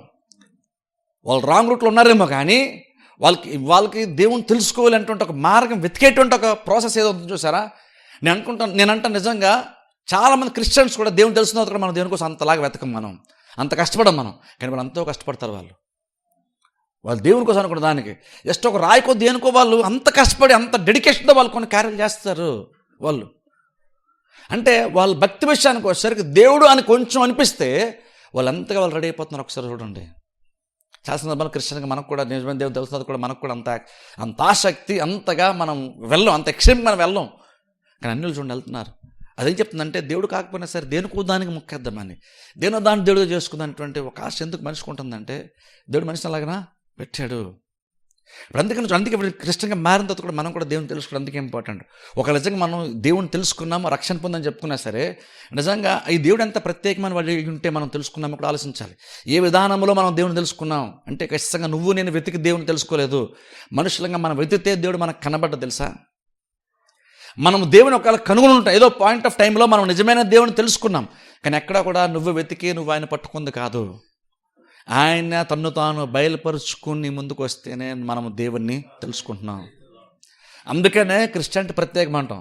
ఇక్కడ దేవుడు కావాలని ఎక్కడెక్కడికో వెళ్ళడం కాదు, దూర ప్రాంతాలు ఎక్కడికో జనసంచారం లేని చోటుకి వెళ్ళమని చెప్పట్లేదు. దేవుడు బయలుపరచు రెడీ అవుతున్నాడు, జస్ట్ నువ్వు తెలుసుకుని కొంచెం ప్రయత్నం చేస్తే ఆయన బయలుపరచడం ఇష్టపడుతున్నాడు కాబట్టి నీకు ఆటోమేటిక్గా నువ్వు కొంచెం ప్రయత్నం చెయ్యు, నువ్వు దేవుణ్ణి కనుగొంటాను మనం చెప్తాం. మనం అందుకని నువ్వేదో చేయని మనం చెప్పం, దేవుడు మన కోసం ఏం చేస్తాడో ప్రపంచాన్ని చెప్తాం, అదే సువార్త అవుతుంది. ఇక్కడ సువార్తలో మనం దేనికోసం ఏమేమి చేస్తున్నాం చెప్పం, దేవుడు మన కోసం ఏం చేశాడో చెప్తాడు. జనరల్గా ఈ రోజుల్లో చాలామంది ఏంటంటే దేవుడి కోసం వాళ్ళు ఏం చేస్తున్నారు చెప్తారు. నేను అంటాను క్రిస్టియన్స్గా మనం ఏం అర్థం చేసుకోవాలంటే దేవుడు చేసినంత పోల్చుకున్నప్పుడు నువ్వు దేవుని కోసం ఏం గొప్పగా చేస్తున్నావు చెప్పడం మానేసి దేవుడు మన కోసం ఏం చెప్పడం మళ్ళీ తిరిగి మనం స్టార్ట్ చేయాలి. ఎందుకంటే నువ్వు చాలా చేయొచ్చు నువ్వు దేవుని కోసం, కానీ ఇంకా నువ్వు అర్థం చేసుకోవాలంటే దేవుడిని కోసం చేసిన దాంతో పోల్చుకుంటే నువ్వు చేసింది చాలా చాలా తక్కువ.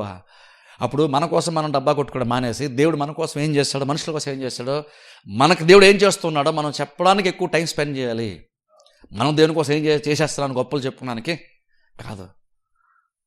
ఎందుకంటే మన దేవుడు తను తాను బయలుపరుచుకుంటేనే, ఆయన బయలుపరచబడుతున్నాడు, బయలుపరిస్తేనే మనం ఆయన చూస్తున్నాం, అప్పుడు మనం కనుక్కుంటున్నాం, అప్పుడు మన నిజమైన దేవుడు ఎవరో మనకి అర్థమవుతుంది. అందుకని క్రిస్టియన్తో ఉన్న మేజర్ డిఫరెన్స్ ఏంటంటే, మనం వెళ్ళి వెతుక్కుంటూ ఆయన తెలుసుకోలేదు, ఆయన మనం వెతుక్కుంటూ వచ్చాడు. మనుషులు ఆశపడుతున్నారా? ఆయన కనుగోల మనుషులు ఆశపడుతున్నారా? వెతుకుతున్నారంటే ఖచ్చితంగా మనుషులు వెతుకుతున్నారు.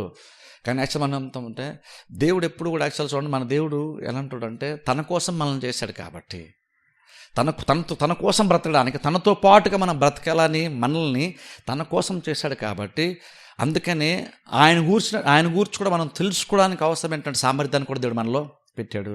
పెట్టడం మాత్రమే కాదు కానీ దేవుడు తను తాను అప్పుడప్పుడు బయలుపరుచుకుంటున్నాడు. ఎగ్జాంపుల్ చెప్తాను చూడండి, ఏదైనా తోటలో చూడండి, స్టార్టింగ్ డేస్కి వెళ్ళిపోదాం, తర్వాత అసలు మొదటి ఆదిలోకి వెళ్ళిపోదాం. ఆదిలో దేవుడు ఆదమ అవ్వని ఏదైనా తోటలో పెట్టినప్పుడు దేవుడు ప్రతిరోజు సాయంకాలం వచ్చాడు. ఎందుకు వచ్చి ఏం చేశాడు? వచ్చాను విశ్వాసం అంటే ఇది ఆదాము, అవిశ్వాసం అంటే ఇది, ప్రార్థన అంటే ఇదని జస్ట్ కొన్ని వాక్య బోధడానికి వచ్చాడా దేవుడు ఆదాముకి? వాక్య బోధన రాలేదు. దేవుడు ఎలా అంటాడో తన్ను తాను బయలుపరచుకోవడానికి దేవుడు ఆదాము దగ్గరకు వచ్చాడు. దేవుడు ఎందుకు చల్లటిపూట ఎందుకు వస్తున్నాడంటే, వారు సహవాసం చేస్తున్నారు. సహవాసం అంటే ఊరిని వచ్చి కూర్చొని సంబంధం లేకుండా మాడకుండా మళ్ళీ ఎవరిదాన్ని వెళ్ళిపోయేటువంటి అలాంటి సహవాసం కాదు. ఇక్కడ దేవునితో ఆదాము అవ్వలు సహవాసం చేసినప్పుడు దేవుడు యాక్చువల్ చాలా విషయాలు మాట్లాడుతున్నాడు. వాళ్ళిద్దరూ ఆదాము కానీ దేవుడే కానీ, అది ఆదాము అవ్వలు దేవుడే కానీ మాట్లాడుకుంటున్నారు, కొంత సమయం స్పెండ్ చేశారు. బేస్ దేని గురించి మాట్లాడతారు ఒకసారి ఆలోచించండి. మనం అనుకుంటాం ఏదో ఏం మాట్లాడతారు ఒకసారి ఆలోచించండి లోతుగా. నిజంగా మాట్లాడక అసలు ఏమి ఉంటుంది వాళ్ళకి? పక్కింట్లో ఉన్నారా మాట్లాడుకోవడానికి? పక్కింటి గురించి చెప్పుకోవడానికి ఏమైనా ఉందా? లేకపోతే వాళ్ళకైనా ప్రాబ్లమ్స్ ఉన్నాయా చెప్పుకోవడానికి దేవునికి? వాళ్ళకి ప్రపంచానికి వేరే ఇష్యూస్ ఏమి వాళ్ళకి లేవు. అప్పుడు అమెరికా గురించి మాట్లాడుకోవడానికో, లేదంటే దేని గురించి మాట్లాడుకోవడానికి, ప్రమాదాల గురించి, యాక్సిడెంట్స్ గురించో, లేదంటే తనంటే పనటువంటి బంధువుల గురించో, చులకన మాట్లాడుతున్నటువంటి ఇరుగు పొరుగు వారి గురించో, లేదంటే ఎవరి గురించో వాళ్ళు మాట్లాడుకోలేదు. ఎందుకంటే అసలు అలాంటి టాపిక్ లేదు, అసలు అలాంటివి ఏమీ లేవు ఆ టైంకి. మరి ఏమీ లేనప్పుడు ఏం మాట్లాడుకుంటున్నారు? మనం ఈ రోజులు మాట్లాడుకోవడం మన దగ్గర బోల్డ్ టాపిక్స్ ఉన్నాయి.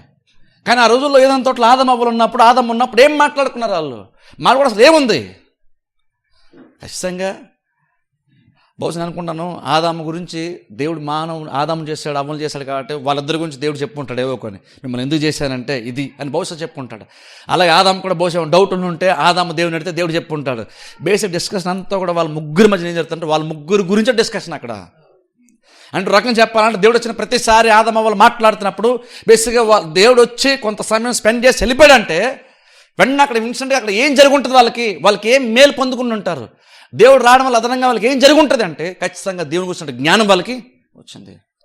అంటే దేవుని గురించి వాళ్ళు తెలుసుకున్నారు. అంటాను చూడండి, వాళ్ళు ఏదైనా తోటలో పాపమునకు మునుపు సంగతి చెప్తున్నాను, పాపమునకు మునుపు కాబట్టి వాళ్ళు ఇన్నోసెంట్ స్టేట్లో ఉన్నారు. అంటే ఓరగా చెప్పండి, అంటే ఏమీ తినేటువంటి ఒక బ్లాంక్ మైండ్తో ఆదమ అవ్వలు ఏదైనా తోటున్నారు. వాళ్ళకి అప్పుడు కుళ్ళు కానీ, కుతంత్రం కానీ, ఈ నెగిటివ్ అలాంటివి ఏమీ తెలియదు. పక్కలు నొక్కేద్దామని, పక్కలను చులకన మాడదామని, లేదంటే ఎవరైనా చేద్దాం, వేరే ఏది వాళ్ళకి అసలు అలాంటిది ఏం లేదు. ఒక చిన్నపిల్ల లాంటి మనస్తత్వంతో బేసిక్గా ఆదమ అవ్వలు ఆ రోజున ఉన్నారు. అంటే పాపం మునుపు సంగతి నేను చెప్తున్నాను. పాపం నాకు మునుపు ఇన్నోసెంట్ స్టేట్లో వాళ్ళు ఉన్నారు.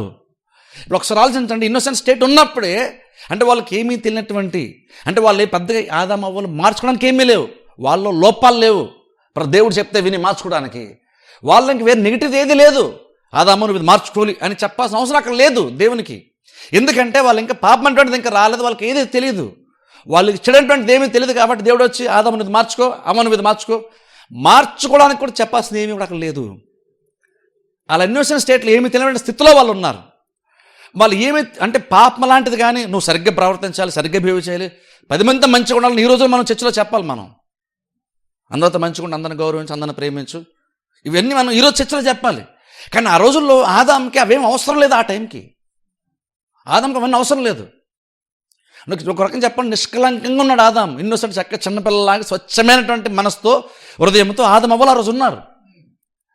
కానీ మీకు తెలుసా, నిష్కలంకంగా స్వచ్ఛమైనటువంటి మనసుతో ఉన్న తర్వాత కూడా ఇంకను దేవుడు వచ్చి వాళ్ళు కొన్ని విషయాలు తన గురించి చెప్తే తప్ప ఆదమ అవ్వలకి దేవుడి గురించి అర్థమయ్యేది కాదు. అలాంటి స్థితిలో అని చెప్పేది. అంటే మైండ్ బ్లాంక్గా ఉండి ఎటువంటి పాపము, స్వార్థం ఇలాంటి నెగిటివ్ ఏది లేకుండా మార్చుకోవాల్సిన అవసరం ఏమీ లేనప్పుడు కూడా ఇంకను దేవుడు వచ్చి చెప్తే తప్ప ఆ స్వచ్ఛమైనటువంటి మనస్సుకి, స్వచ్ఛమైన హృదయానికి దేవుడు బయలుపరచుకుంటే తప్ప వాళ్ళకి దేవుడి గురించి అర్థమయ్యేది కాదు. ఆ స్థితిలో ఏదైనా తోటలో వాళ్ళు ఉన్నారు ఆ రోజున. అప్పుడు కూడా వాళ్ళు దేవుని తెలుసుకోలేనటువంటిది ఎంత అవసరమో దేవుడు గుర్తించాడు కాబట్టి ప్రతిరోజు సాయంకాలం వేళ వచ్చాడు. వారు కొన్ని విషయాలు ఖచ్చితంగా దేవుడు తన గురించి మాట్లాడాడు, లేదా ఆదమ వాళ్ళ గురించి ఖచ్చితంగా కొన్ని విషయాలు వాళ్ళకి తెలియజేశాడు, వాళ్ళ గురించి, లేదా తన గురించి ఖచ్చితంగా వాళ్ళకి తెలియజేశాడు. అలా ఖచ్చితంగా దేవుడు తన గురించి ఏదైనా తోటలో ఆదమ వాళ్ళకి బయలుపరచుకుంటూనే వచ్చాడు ప్రతిసారి. ఖచ్చితంగా వాళ్ళు మాట్లాడుకునే మాటలు ముగించంటే అర్థం ఏంటంటే ఇన్స్టెంట్గా ఆదాముకి అవ్వలకి దేవుని గురించి కొత్తగా ఏదో విషయాలు వాళ్ళకి అర్థమయ్యి ఉన్నాయని అర్థం. వాళ్ళు దేవుడు వచ్చిన ప్రతిసారి వాళ్ళకి దేవుని గురించి ఏదో కొత్త విషయాలు వాళ్ళకి అర్థమవుతున్నాయి, తమను గురించి వాళ్ళకి కొత్త విషయాలు దేవుడు చెప్తే వాళ్ళకి అర్థమవుతుంది, అర్థం చేసుకుంటున్నారు. వాళ్ళు అలాంటి స్థితిలో వాళ్ళు ఆ రోజున బతికారు. అలాగా స్వచ్ఛమైన మనసుతో ఎటువంటి కల్మషము పాపం అనేటువంటిది లేనటువంటి టైంలోనే దేవుని తెలుసుకున్న అవసరత వాళ్ళకి ఏర్పడింది కాబట్టి దేవుడు వచ్చి ప్రతిరోజు వాళ్ళతో సహవాసం చేస్తూ వచ్చాడు. ఇప్పుడు అంటాను, ఇప్పుడు ఆ తర్వాత పాపం వచ్చేసి ఇప్పుడు మన మైండ్ ఫుల్ కరెక్ట్ అయిపోయింది, మన మైండ్ మొత్తం పాడైపోయింది. ఇప్పుడు ఆదాము పాపం మునుపున్నటువంటి స్థితిలో ఇప్పుడు మనం లేము. ఇప్పుడు యాక్చువల్గా ఇప్పుడు మన మైండ్ మొత్తం పాడైపోయింది. ఇప్పుడు మనం చాలా సందర్భంలో దేవుని దగ్గరికి వస్తున్నప్పుడు కూడా స్వార్థంగా ఆలోచించేటువంటి సందర్భాలు కూడా చాలా ఉంటాయి మనకి. ఇప్పుడు ఇలాంటి మైండ్ సెట్, ఇలాంటి హృదయంతో, ఇలాంటి ఆలోచనతో మనం ఉంటున్నప్పుడు ఇప్పుడు దేని గురించి తెలుసుకోవడము, అది కూడా దేవుడు బయలుపరిస్తేనే మనం తెలుసుకోగలడం ఎంత ఇంపార్టెంట్ ఒకసారి ఆలోచించండి. ఏమి పాపం అంటే తెలియనటువంటి ఆదాంకి దేవుడు బయలుపరిచి తప్ప అర్థం కానప్పుడు ఇప్పుడు ఆల్రెడీ మన బుర్రలో చాలా ఎక్కేసి ఉన్నాయి చూసారా. ఇవన్నీ చాలా ఎక్కేసి చాలా నెగిటివ్ విషయాలు చాలా మైండ్లో ఉన్న తర్వాత ఈ బుర్రలో దేవుడు గురించి జ్ఞానం రావాలంటే, దేవుడు అర్థం అవ్వాలంటే ఈ దేవుడు తను తాను బయలుపరిచినటువంటి కార్యము ఎంత ఎక్కువసార్లు జరగాలి, ఎంత లోతుగా జరగాలి ఆలోచించండి. ఇప్పుడు మనకు దేవుడు బయలుపరచుకోవాలంటే ఇంకెంత లోతుగా దేవుడు బయలుపరచుకుంటే మనకు అర్థం అవుతుంది. ఇప్పుడు ఇంకా మనం చెప్పాలంటే ఆదాం కంటే ఎక్కువ విషయం మనం తెలుసుకోవాలి. ఇప్పుడు ఎందుకంటే పాపంలో ఉన్నాం కాబట్టి ఆదాం తెలుసుకున్నాను ఇంక ఎక్స్ట్రా మనం ఇప్పుడు ఎక్కువ తెలుసుకోవాల్సిన అవసరం మనకు ఉంది. ఎంతమంది ఆదాము దేవుడి గురించి మనం తెలుసుకుంటే సరిపోయేది. ఇప్పుడు మనుషులుగా మనం ఏంటంటే దేవుని గురించి తెలుసుకోవాలి, ప్లస్ పాపం వచ్చేసింది కాబట్టి ఇప్పుడు అదనంగా మనం పాపం అంటే తెలుసుకోవాలి, ఆ పాపంలో క్షమాపణ ఎలా వస్తుందో తెలుసుకోవాలి, రక్షణ ఎలా వస్తుందో తెలుసుకోవాలి, ఇంకా మిగిలిన చాలా ఎక్స్ట్రా విషయాలు తెలుసుకోవాలి. ఇప్పుడు మనం ఆదాముకి రక్షణ గురించి అవసరం లేదు, పాప క్షమాపణ గురించి అవసరం లేదు, పాపం గురించి అవసరం లేదు. ఆదాము ఖచ్చితంగా తెలుసుకోవాలి, కానీ మనం ఇప్పుడు తెలుసుకోవాల్సిన విషయాలు ఆదాముకి ఆ రోజున అవసరం లేదు. ఆయన ఇంకొన్ని ఆదాముకి చాలా విషయాలు దేవుడు ఆ రోజున బోధించాడు. బయలుపరుచుకుంటే దేవుడు ఎలాంటోడో ఆదాముకి అవ్వలకి అర్థమయ్యింది. ఇప్పుడు మనం పాపం ఉన్నప్పుడు ఇప్పుడు మనకి ఇంకెంత ఎక్కువగా దేవుడు, ఇంకెంత లోతుగా దేవుడు మనకి బయలుపరుచుకుంటే దేవుడు మనకి అర్థమవుతాడు. ఆలోచించండి. ఇప్పుడు ఆదాము కంటే అదనంగా చాలా విషయాలు మనం తెలుసుకోవాల్సిన విషయాలు చాలా ఉంటున్నాయి ఇప్పుడు అదనంగా. ఇప్పుడు చూడండి, నిజంగా దాంట్లో ఆలోచించండి. నిజంగా ఆదాము అంత స్వచ్ఛంగా ఉన్నప్పుడు కూడా దేవుడు బయలుపరిచి తప్ప దేవుడు అర్థం కాదన్నప్పుడు ఇప్పుడు నిజంగా అప్పుడు పాడైపోయినటువంటి మనస్తత్వంతో హృదయాలతో ఉన్నటువంటి మనము పాపంతో కల్మషంతో ఉన్నటువంటి మన హృదయాల్లో ఇప్పుడు దేవుడు తను తాను బయలుపరచుకోవాలంటే బయలుపరుచుకునేటువంటి కార్యం ఇంకెంత విస్తారంగా జరగాలి, ఎంత లోతుగా జరగాలి ఆలోచించండి. ఇది జస్ట్ మనం చర్చకు వచ్చామంటే ఏదో మనుషులతో సహవాసం చేసి వెళ్ళిపోవడం మనం రావట్లేదు. మనం దేవుడు బయలుపరచుకోవడానికి ఇష్టపడుతున్నాడు, దేవునితో సహవాసం చేయడానికి, దేవుని తెలుసుకోవడానికి మనం యాక్చువల్గా వస్తున్నాం ఇక్కడికి. మనం అది క్రిస్టియన్ల ప్రత్యేకత. ఏదో మాకు దేవుడు తెలుసు, మా దేవుడు మాకు ఇది చెప్పాడు అది చెప్పాడు అని మాకు దేవుడు మనకి ఏం చెప్పాడో తెలుసుకోవడం కాదు మనకి యాక్చువల్గా.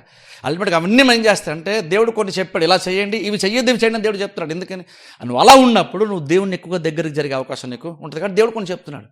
అల్టిమేట్ క్రిస్టియన్ ఏంటి మనం చెప్తున్నాం అంటే మాకు దేవునితో మాకు సహవాసం ఉంది, మా దేవుడు ఎలా అంటాడో మాకు తెలుసు అని ధైర్యంగా చెప్పాలి స్థితి క్రిస్టియానిటీలో ఉంటుంది. అది రియల్ క్రిస్టియన్ ఎక్స్పీరియన్స్ అది యాక్చువల్గా చెప్పాలంటే.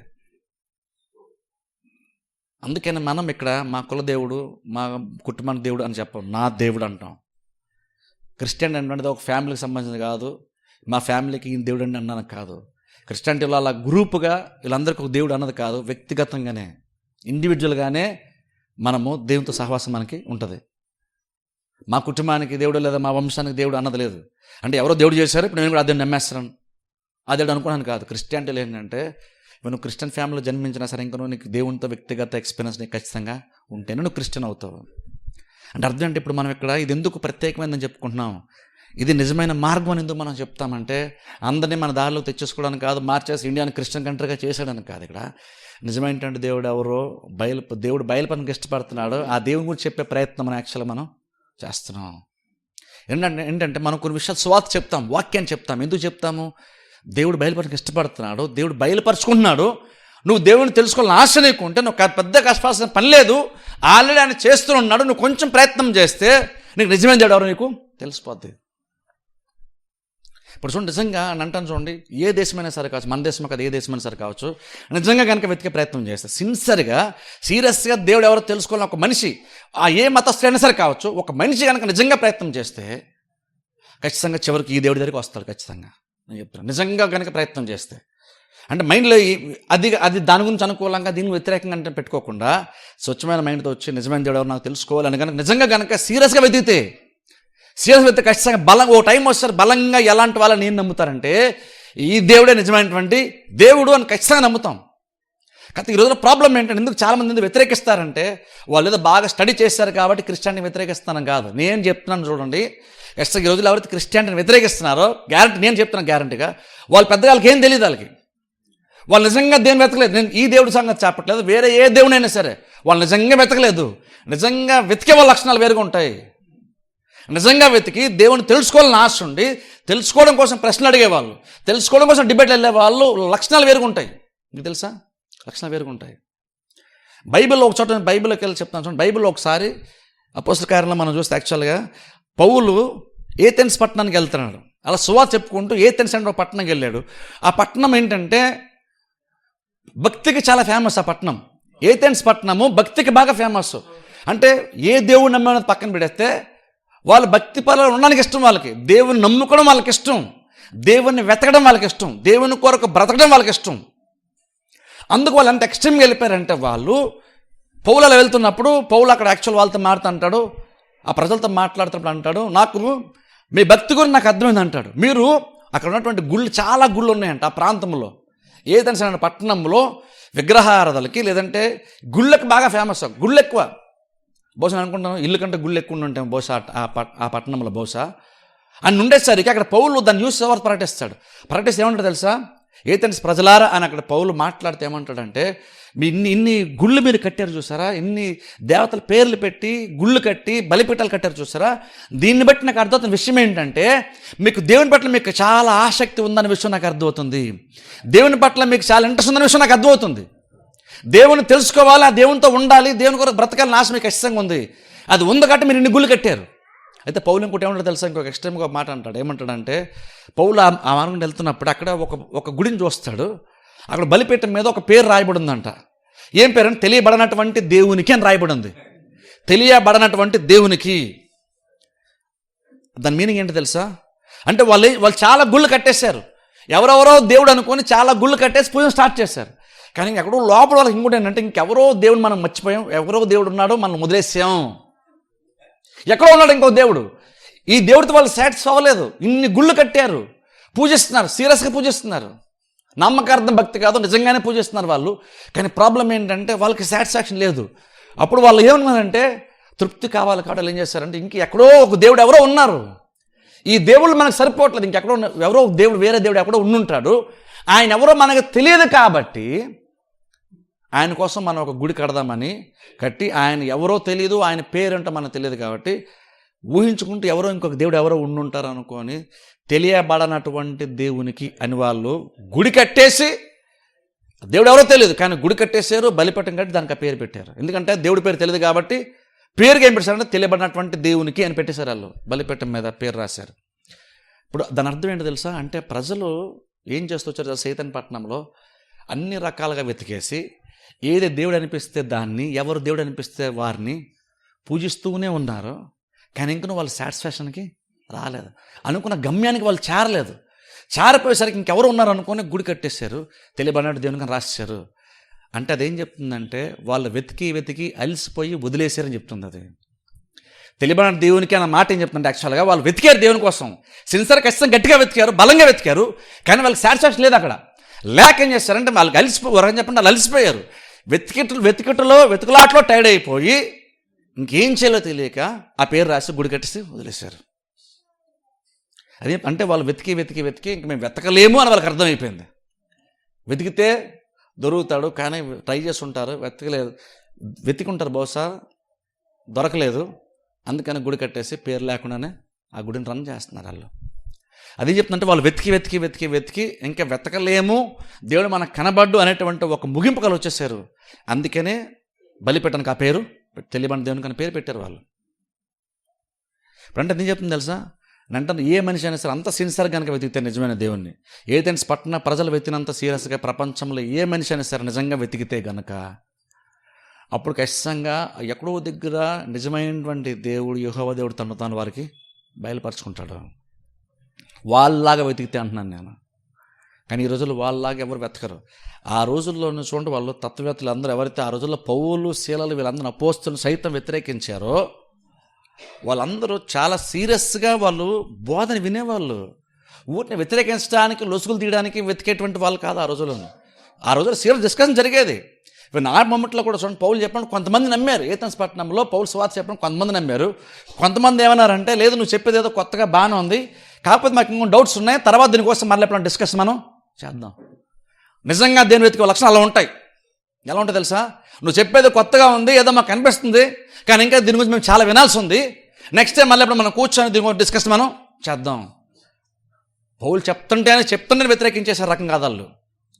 ఎందుకని వ్యతిరేకించలేదంటే వాళ్ళకి ఆశ, ఏమో మనం ఒకవేళ ఇంకా దేవుని మనం నిజమైన దేవుని మనం మిస్ అవుతున్నామేమో, ఒకవేళ ఈయన ద్వారా మన నిజమైన దేవుడు ద్వారా మనకు తెలుస్తుందేమో, చెప్పని ఏం చెప్తారో విందాం ముందు. అన్యదేవత గురించి చెప్తాడని వాళ్ళు అంటారు అక్కడ. కానీ ఇంకా వాళ్ళు అంటారు, నువ్వు చెప్పు మేము వింటాం, నువ్వేం చెప్తావో చెప్పు మేము వింటాం. ఎందుకు వింటున్నారు వాళ్ళు అంతది ఎందుకు వింటున్నారు? వాళ్ళు దేవుని నమ్మే విషయంలో వాళ్ళు చాలా సీరియస్గా ఉన్నారు. వాళ్ళు నేను కనుక నిజంగా దేవుని నమ్మితే నేను నిజమైన దేవుని నమ్ముతాను, కానీ దేన్ని బడితే దాన్ని నేను దేవుడుగా చేసుకోను అని భక్తి విషయంలో సీరియస్నెస్ వాళ్ళకు ఉంది కాబట్టి వాళ్ళు అలా వెతికారు. అలా పౌలు చెప్పిన కూడా విన్నారు వాళ్ళు. కొంతమంది కన్విన్స్ అయ్యారు, దేవుడు బయలుపరుచుకున్నాడు, కొంతమంది రక్షణ పొందారు. కొంతమంది అన్నారు, లేదు మళ్ళీ నెక్స్ట్ టైం మళ్ళీ ఒకసారి నువ్వు చెప్పే విషయాలు మేము నెక్స్ట్ టైం కూడా మరొకసారి వింటాం, మాకు డౌట్స్ అని అన్నారు. వెంటనే ఏ మనిషి అయినా సరే సీరియస్ కనుక ఏథెన్స్ పట్టణ ప్రజలు వెతికితే ఎవరికైనా సరే దేవుడు తాను ఖచ్చితంగా బయలుపరుచుకుంటాడు. ఎందుకు బయలుపరుచుకుంటాడంటే దేవుడు బయలుపరుచుకునేటువంటి వాడు కూడా బయలుపరుచుకుంటాడు. మనిషిలో ప్రతి మనిషిలో అంత ఉంది అంటాను. అందుకని చూడండి, ఊరినే క్రిస్టియానిటీని వ్యతిరేకించేటువంటి వాళ్ళు ఊరినే క్రిస్టియన్ గురించి చెప్తున్నారు, ఇది అమెరికా దేశం మతం మీరు చెప్తున్నారు అంటారు. నిజంగా కనుక అసలు ముందు ఏం చెప్తున్నారని కనీసం వినడానికి ప్రయత్నం చేస్తే ఎంతో కొంత మనిషికి తెలుస్తుంది. కానీ వినడానికి ఇష్టపడే అర్థం ఏంటంటే వాళ్ళకి నిజమైన దేవుని తెలుసుకోవడం విషయంలో వాళ్ళు సీరియస్గా వాళ్ళు లేరని అర్థం. వాళ్ళు ఏదైతే అంటున్నారో దాంతో వాళ్ళు నిలబడిపోతున్నారు. కానీ ఏమో భక్తి అనేసరికి సీరియస్గా ఆలోచించాలి, మనం ఏమన్నా సరే నిజమైన దేవుని తెలుసుకోవాలి అన్న సీరియస్నెస్ మనుషులకు ఈ రోజుల్లో పెద్దగా లేదు.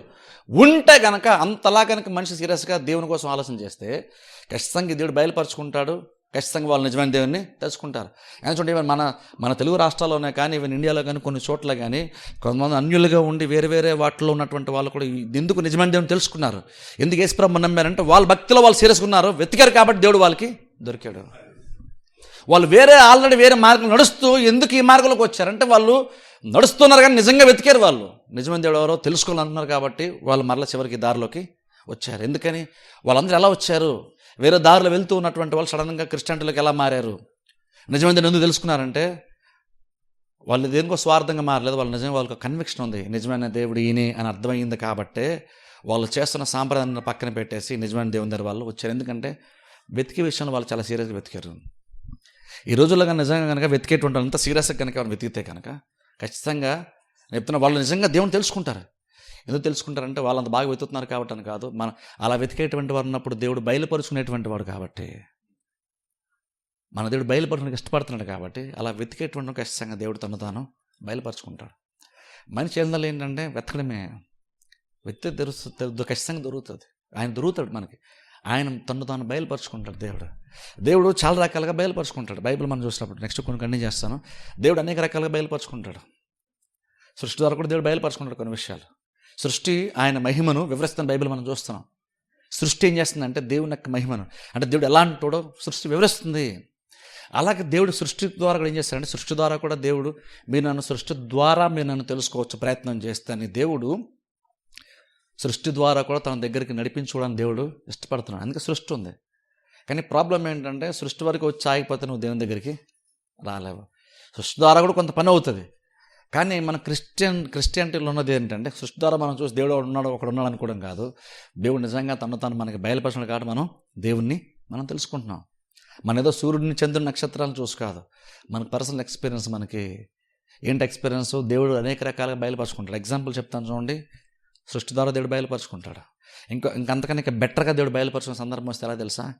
ఈ సృష్టిని దాని క్రమాన్ని మనం చూసామనుకోండి, దేవుడు తన మహత్తు గల మాట చేత సమస్తమును నిర్వహించుచు అని హెబ్రీ పత్రిక 1వ అధ్యాయంలో మనం చూస్తాం. దేవుడు సృష్టిని చేయడం మాత్రమే కాగానే సృష్టిని ఆయన మేనేజ్ చేస్తున్నాడు. అందుకనే టైంకి సూర్యుడు వస్తాడు, టైంకి చంద్రుడు వస్తాడు, సిస్టమేటిక్ ప్రతిదీ జరుగుతుంది. ఒక పెద్ద ఆర్గనైజింగ్ స్థాయిలో ఇదంతా సిస్టమ్ ప్రతిదీ పర్ఫెక్ట్గా జరుగుతూ వస్తుంది. దేవుడు ఇదంతా ఆర్గనైజ్ చేస్తున్నాడు. అదేం చెప్తుందంటే దేవుడు ఒక క్రమంగా దేవుడు ప్రతిదీ పని చేస్తాడు. దేవుడు విచ్చలవిడిగా మనుషులను చేయలేదు, విచ్చలవిడిగా సృష్టిని వదిలేయలేదు. ఆయన ఇంకా సృష్టిని క్రమంగా నడిపిస్తున్నాడు, మహత్తుగల మాట సమస్య నెరవేరుస్తున్నాడు. అంటే ఆయన దాన్ని మెయింటైన్ చేస్తున్నాడు. అదేం చెప్పి కరెక్ట్గా మెయింటైన్ చేస్తానని చెప్తుంటే అతని లక్షణాన్ని కనబరుస్తుంది. ఇంకా కొంచెం లోతుగా ఆలోచిస్తే దేవుడు ఇంకా అనేక రకాల బయలుపరుచుకుంటాడు. బైబిల్ మీరు చూడండి, కొంతమందికి సహాయం చేయడం ద్వారా బలహీనలు ఉంటే దేవుడు స్వస్థపరుస్తున్నాడు, బలపరుస్తున్నాడు. వాళ్ళకి ప్రాబ్లమ్స్ ఉంటే దేవుడు సాల్వ్ చేస్తున్నాడు. అది ఎందుకు సాల్వ్ చేస్తున్నాడు? సాల్వ్ చేస్తూ ఏం చెప్తున్నాడు? యేసుక్రీస్తు సాల్వ్ చేసి ఏం చెప్తున్నాడంటే, మీరు ఏ ప్రాబ్లం తెస్తున్నారో, ఒకవేళ కుంటువాళ్ళు గుడ్డివాళ్ళు ఏదైనా లోపంతో ఒకవేళ ఎవరైనా జన్మిస్తే దేవుడు వాళ్ళని బాగు చేసి స్వస్థపరిచి యాక్చువల్గా తండ్రిని బయలుపరుస్తున్నాడు. అలా బయలుపరిచి ఏం చెప్తారంటే, మీరు ఇలా ఉండడం దేవుని నాకు ఇష్టం కాదు, దేవుడు మిమ్మల్ని ఒరిజినల్గా మిమ్మల్ని ఇలా చేయలేదు, వేరే వేరే కారణాలను బట్టి మీరు ఇలా అయ్యారు, కానీ దేవుని యొక్క ఉద్దేశం ఏంటి తెలుసా? మీరు బాగుపడాలి, కాబట్టి మీరు స్వస్థత పొందుకో అని క్రీస్తు అందరినీ స్వస్థపరిచాడు. దేవుడు మిమ్మల్ని అలా చేశాను కదా, దేవుడు మిమ్మల్ని అలా చేయలేదు. చాలామంది ఏమంటారు, దేవుడు ఎందుకని మాకు ఇలా చేశాడంటే, దేవుడు ఎందుకు మాకు అలా చేశాడు అంటారు. యేసుక్రీస్తు వచ్చి వాళ్ళకున్న లోపాన్ని తీసేస్తున్నాడు. కుటుంబంలో ప్రాబ్లమ్స్ ఉంటే దేవుడు సాల్వ్ చేస్తున్నాడు, బలహీనత ఉంటే దేవుడు బలపరుస్తున్నాడు, స్వస్థతనిస్తున్నాడు. ఎందుకని? ప్రాబ్లమ్ సాల్వ్ చేయడం మాత్రమే కాదు, సాల్వ్ చేయడం ద్వారా దేవుడు ఎంత మంచోడో నువ్వు తెలుసుకోవాలని దేవుడు ప్రాబ్లమ్స్ని సాల్వ్ చేస్తున్నాడు. కుటుంబంలో సమస్యలు తీరుస్తున్నాడు, మనకి ఏదో రోగాలు వస్తే బాగు చేస్తున్నాడు. అలా బాగు చేసి తన మంచితనాన్ని అంటే రకంగా చెప్పండి, ఎలాగంటే నువ్వు అనేక దేవుడు ఇలా నన్ను చేసాడు, నాకు అన్యాయం చేశాను అనుకుంటామో, చచ్చా దేవుడు అన్యాయం చేసేవాడు కాదు, దేవుడు మేలు చేసేవాడు, దేవుడు మంచిని చేసేవాడు. నువ్వు ఇలాగ ఉండడం దేవుని చిత్తం కాదు, కాబట్టి నేను బాగు చేస్తాను, నువ్వు బాగుపడడం దేవునికి ఇష్టమైన కార్యం, అది దేవునికి ఇష్టం అని బాగు చేసి దేవుని యొక్క మంచితనాన్ని వాళ్ళ ముందు దేవుడు యేసుక్రీస్తు బయలుపరిచారు. అలా బైబిల్లో చాలా చూస్తాం మనం కార్యాలు. ఏదైనా ఐగుప్తులో నుండి వాళ్ళు బయటకు వచ్చినప్పుడు చూడండి, ఆ విడుదల ద్వారా కూడా దేవుడు ఎంత మంచోడు చెప్పే ప్రయత్నం చేశాడు. అక్కడ దేవుడు ఏమంటాడు తెలుసు? యాక్చువల్ ఇజ్రాయెల్ ప్రజల గురించి మోషేని పంపించినప్పుడు అంటాడు, మోషేని వెళ్ళు, వాళ్ళు విడిపించు, వాళ్ళ బాధ నేను చూశాను, వాళ్ళ మొర నేను విన్నాను అంటాడు. నేను విని నేను దిగొచ్చాను అంటాడు దేవుడు. అదంత మంచి మాట, ఒకసారి ఆలోచించి దాని గురించి. ఊరి వాళ్ళ ప్రాబ్లం నాకు తెలిసిందిలే, మోషేని వెళ్ళు అనలేదు దేవుడు. మోషే నువ్వు వెళ్ళు అనలేదు దేవుడు. అంటున్నాడు, వాళ్ళ కష్టం నేను చూశాను, వాళ్ళ బాధ నేను చూశాను, వాళ్ళ మొర నేను ఆలకించాను, కాబట్టి నేను దిగొచ్చాను అన్నాడు దేవుడు. మోషే నేను పంపుతున్నాను, నువ్వు వెళ్ళి అనలేదు, నేను దిగొచ్చాను అన్నాడు. అంటే రకంగా దేవుడు అక్కడ ఏం చెప్తాను, స్వయంగా నేనే రంగంలో దిగాను అంటున్నాడు దేవుడు. ఎందుకని? వాళ్ళని ప్రాబ్లమ్స్ ఫేస్ చేస్తున్నారు, వాళ్ళు బందీలో ఉన్నారు, వాళ్ళు మొర్ర పెడుతున్నారు, వాళ్ళు బాధపడుతున్నారు, నేను చూశాను అంటున్నాడు దేవుడు. వాళ్ళ బాధ నాకు అర్థమైంది, వాళ్ళు కష్టపడి కేకలేసి ప్రార్థన చేస్తారు, నాకు ఆ ప్రార్థన చెవిలోకి వచ్చింది, కాబట్టి నేను దిగొచ్చాను. మనుషుల యొక్క కష్టానికి దేవుడు రెస్పాండ్ అవుతుందని చెప్తున్నాడు దేవుడు. అక్కడ దేవుడు యాక్చువల్గా మాట ఎందుకు చెప్తున్నాడు? మోషేని వెళ్ళు, వాళ్ళు విడిపించి అనొచ్చు కదా. అలా అనకుండా ఈ మాట ఎందుకు చెప్తున్నాడు? నేను వాళ్ళ కష్టాన్ని చూశాను, వాళ్ళు మొర ఆలకించాను, కాబట్టి నేను దిగొచ్చాను. ఆ మాట ఎందుకు చెప్తున్నాడు యేసుక్రీస్తు? దేవుడు ఎందుకు చెప్తున్నాడు? మోషేకి ఎందుకు ఆ మాట చెప్తున్నాడు అంటే, దేవుడు ఒక రకంగా చెప్పండి అక్కడ తన్ను తాను బయలుపరుచుకుంటున్నాడు. ఏమనంటే, ప్రజలు కష్టపడుతుంటే నేను చూస్తూ ఊరుకోను, వాళ్ళ కష్టాల్లో నా వైపు చూస్తే నేను వాళ్ళ వైపు చూస్తాను, వాళ్ళు మొర్ర పెడితే నేను వింటాను, వాళ్ళ కష్టంలో నేను కిందకు వచ్చి వాళ్ళకి నేను సహాయం చేస్తాను, వాళ్ళ కష్టాలను బయట నేను వాళ్ళని తీసుకొస్తాను. అక్కడ దేవుడు ఎంత మంచోడు చెప్పే ప్రయత్నం చేస్తున్నాడు. అక్కడ ఐగుప్తులను బయట తీసుకొచ్చినప్పుడు దేవుడు అలా చెప్పాడు. అది జస్ట్ మోషేకి ఒక ఇన్ఫర్మేషన్ కాదు, అది తను ఎంత మంచోడో దేవుడు అక్కడ మోషే ద్వారా ఇజ్రాయెల్ ప్రజలకి తెలియజేశాడు. అది రాసి ఉంచి మనకు తెలియజేస్తున్నాడు దేవుడు ఆయన ఎంత మంచోడో. అలా దేవుడు రకరకాల కార్యాల ద్వారా దేవుడు తనెంత మంచివాడో, తను ఎలాంటి వాడో బయలుపరుచుకుంటున్నాడు. ఇంకా అల్టిమేట్ చెప్పాలంటే, ముగించేస్తాను, అల్టిమేట్ చెప్పాలంటే యేసుక్రీస్తు ద్వారా తను బయలుపరుచుకున్నాడు. శ్రేష్టంగా చెప్పాలంటే అందుకే యేసుక్రీస్తు ఏమన్నారంటే, మీరు నన్ను చూస్తే తండ్రిని చూసినట్టే. యేసుక్రీస్తు ద్వారా తండ్రి తాను బయలుపరుచుకున్నాడు. బట్ ఇంకా చెప్పాలంటే ఆయన వెళ్ళిపోయిన తర్వాత ఇప్పుడు వాక్యం ద్వారా దేవుడు ఎంత మంచోడో మనకి దేవుడు బయలుపరుచుకుంటాడు. నేను అంటాను, వాక్యం ద్వారా బయలుపరుచుకుంది ఇది ఇంకా శ్రేష్టమైనది అంటాను. ఇది యేసుక్రీస్తు ద్వారా తండ్రి తాను బయలుపరుచుకున్నాడు, అది మంచిదే. కానీ అంతకంటే బెటర్గా, అంతకంటే లోతుగా దేవుడు ఈ రోజుల్లో వాక్యం ద్వారా తాను బయలుపరుచుకుంటాడు. నేను నెక్స్ట్ వీక్ మిగిలిన విషయాలు చెప్తాను, దేవుడు ఎలా వాక్యం ద్వారా బయలుపరుచుకుంటాడో కూడా చెప్తాను. కాబట్టి దేవుడు ప్రతి వ్యక్తికి ఏంటంటే తన గురించి తెలుసుకోవాలని, తను ఎలాంటి వాడో మనుషులకు అర్థం అవ్వాలనేటువంటి ఒక ఆలోచన దేవుడు ప్రతి ఇది కూడా పనిచేస్తున్నాడు.